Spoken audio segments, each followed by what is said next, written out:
Right, we're going to do a quick full moon in Leo read. It should be full now.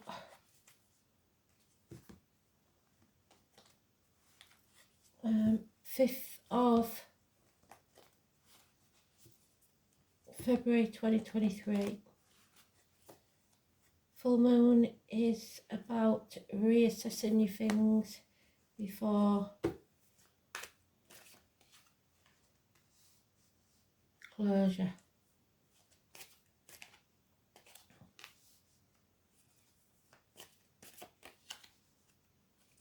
So if you haven't already watched it, I suggest you watch Ablas Roland Legrand's video on the full moon, because he's always one of my go-tos, and I did put it on the Facebook page, so you'll be able to find it easy. It just helps you through, gives you some points.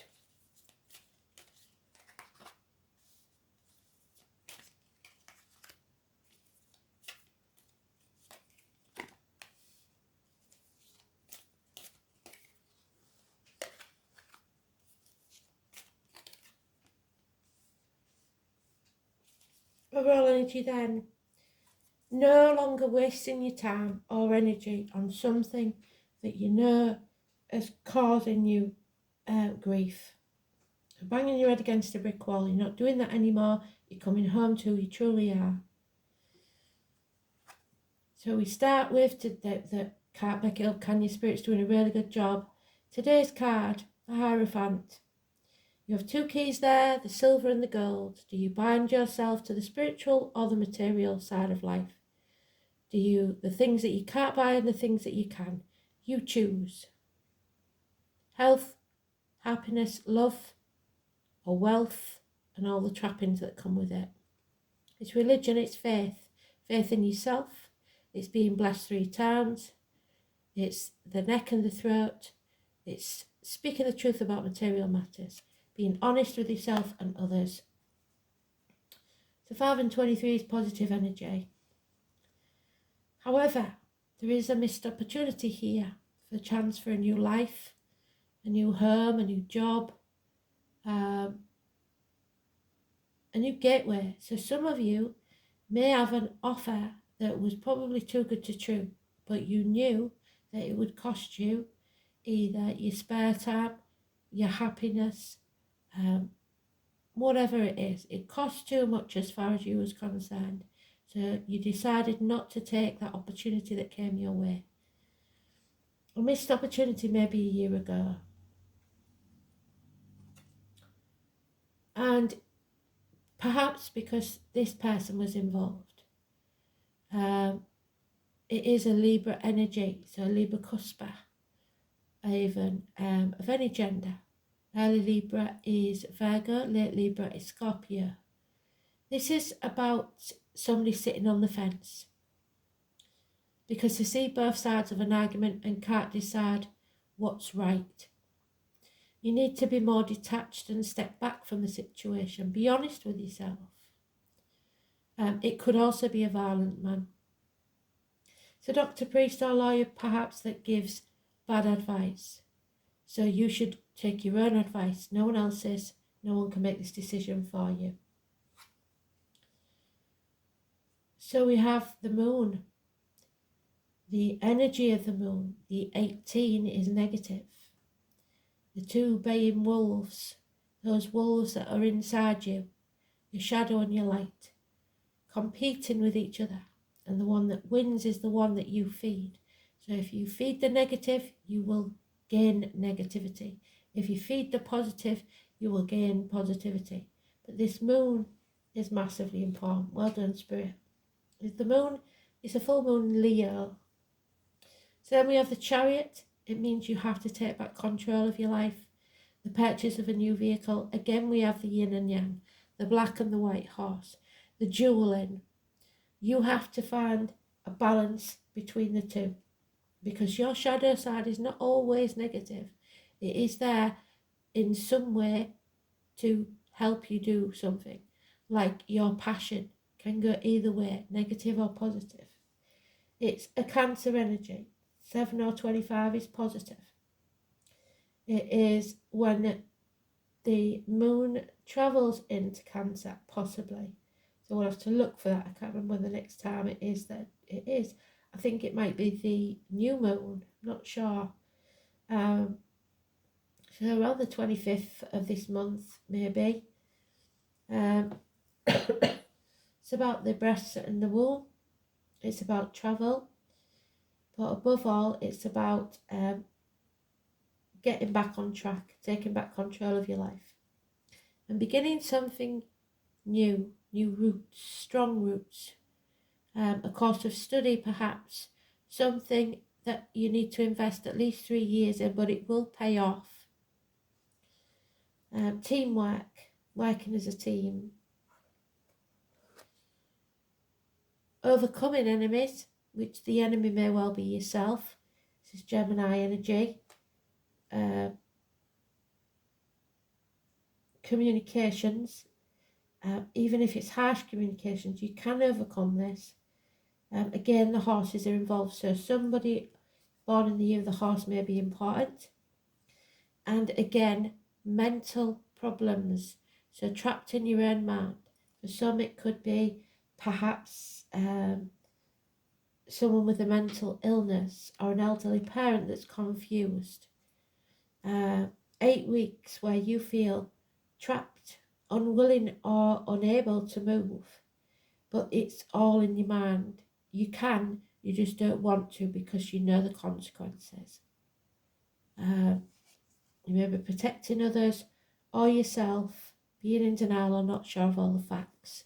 Again, the sword, so this is mostly thoughts and words. It's not reality. Feeling stuck and unable to move. 6 weeks.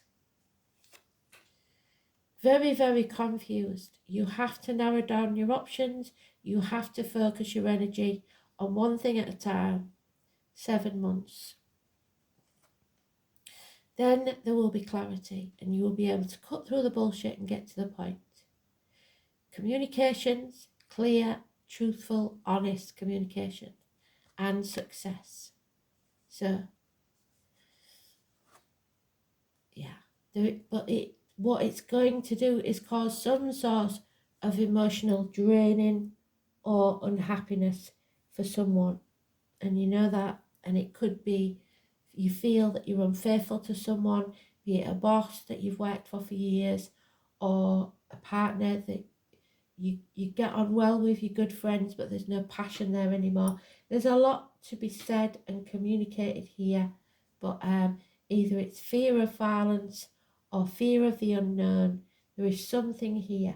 The most important cards are the Taurus, the Cancer, because they're major arcanas, and the Moon.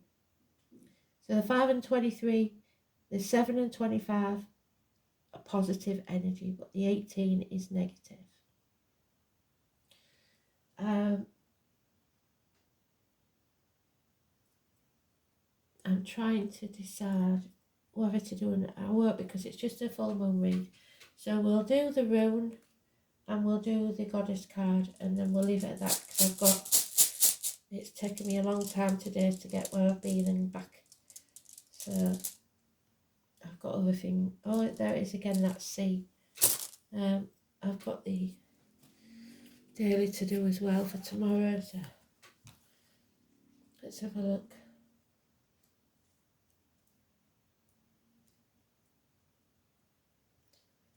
Corners.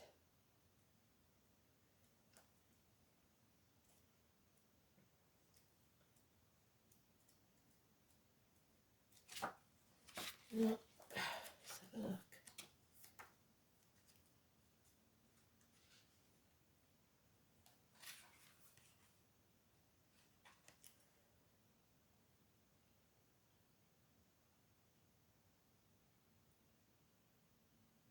It's got knowledge gained and a sentinel, a lookout.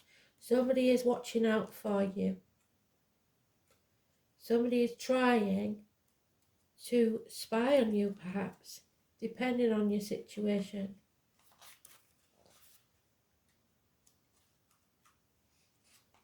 It should be in here somewhere.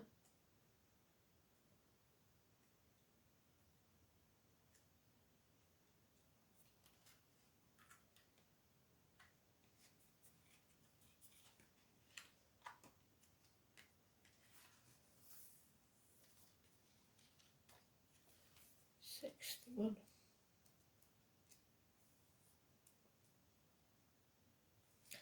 There it is. And it's the owl. They mentioned the owl. When did they mention the owl? Not sure. So, the most obvious meaning of this rune is gaining and passing on knowledge. However, we should not forget its connection with passion, which can be felt on both physical and mental sense. One may be passionate about a subject or person, for example. When this rune appears in a reading, the two concepts are often strangely mixed together. Just as the ancient Anglo-Saxon verb kennen means both to conceive and to bring forth, so like the Scottish word to ken, do you understand? In more mundane terms, kunaz can mean the start of a consuming love affair and the spark of a meaningful relationship that may teach both parties a thing or two about life. This is one of the most positive runes, leading you on a path of new discovery. It is also an indicator of safety, because in some mystical sense you are being watched over as thoroughly as Heimdall or the vigilant owl. We had it, didn't we? We had it yesterday. Where guarding you from danger. A sudden, powerful insight is likely to happen. So sudden clarity there. It's prominent. You will feel touched by clarity of vision that you have never known before. But it can also mean the loss of love, friendship.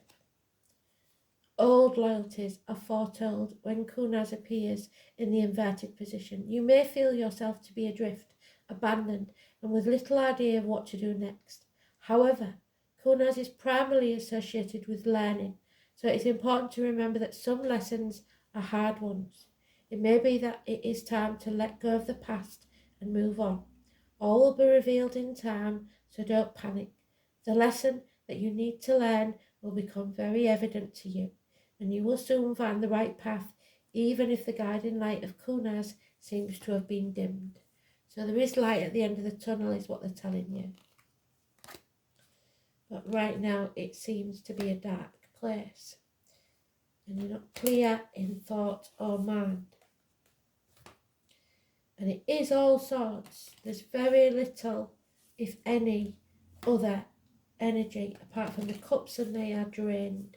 So we've got the 7 and the 1, so it will take time, but you will reach the 8 of cups, which means walking away. You need to find a new tribe, a new team, perhaps a new business. Let's see. And there it is. See, this is the thing. This is Frigg. So she is a goddamn doormat. They say she's loyal and everything. That's true. That is very true. But she is only in a situation for what it does for her.